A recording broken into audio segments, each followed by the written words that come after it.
All right, I'm going to steal Rosie's line. The economy's in the toilet, so we're talking about things you can do on your own, because people want to save money and fix it themselves, right? You know, they do, and I'm not going to try and turn anybody into a plumber. Nobody deserves that. It takes a long time to become a plumber. But there's a few things you can do to maybe avoid the plumbing service call. Right.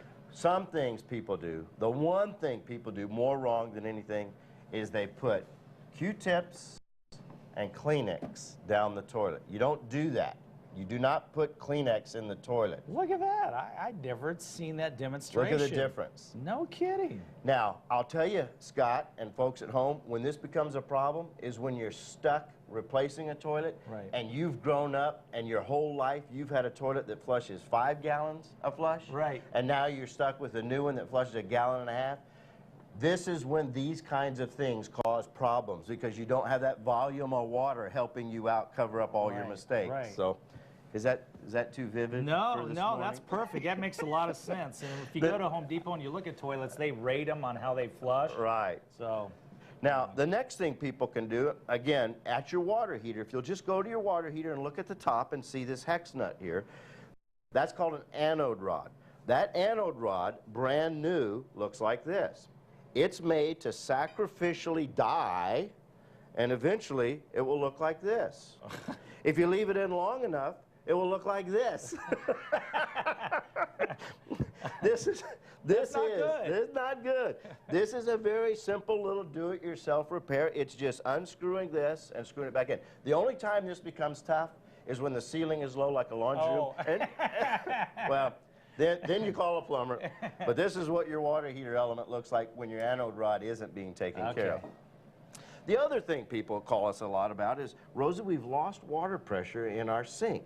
Now, Scott, if you would just, I don't think people realize, I can't tell you how many times I've gone to a house, and that's all it is. And that screen just gets coated with junk, doesn't it? It is. Hard water and stuff. And what I want the homeowners to know is the new ones are cartridge style. If your faucet is a little bit older, when you turn that upside down like that, there's going to be like 6 layers of gaskets and washers and screens and filters that fall out. Pay attention how they fall out, because if you put them back in the wrong order, the little holes around there, you turn it on and it just squirts outside. It's a mess. It's a mess. It's a mess. Now, the other thing people can do, it in the spirit of St. Patrick's Day, if your toilet is phantom flushing in the middle of the night or when nobody's in the bathroom, just pour a little green beer in the back of the toilet tank, and if it's leaking into the bowl, if you see green in the bowl, that means the flapper is bad. And what you'll do, all flappers are pretty universal, to test it before you go to the store and buy one, just take the flapper out, coat it with a little Vaseline petroleum jelly, and put it back in. That petroleum jelly will seal it. If it quits leaking then you just go buy a universal flapper. It's about $4, and you put the baby in, and you're done.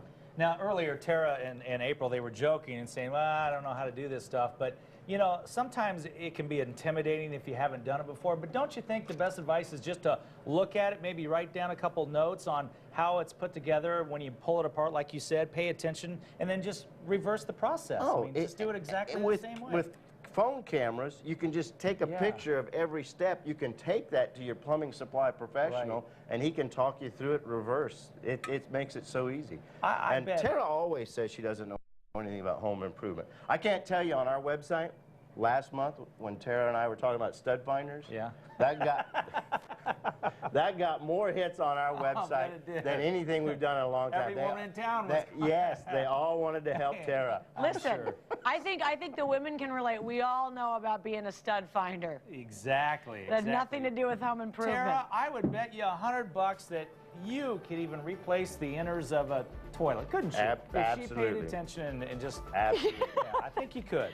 You know what, Scott? I think with enough focus and enough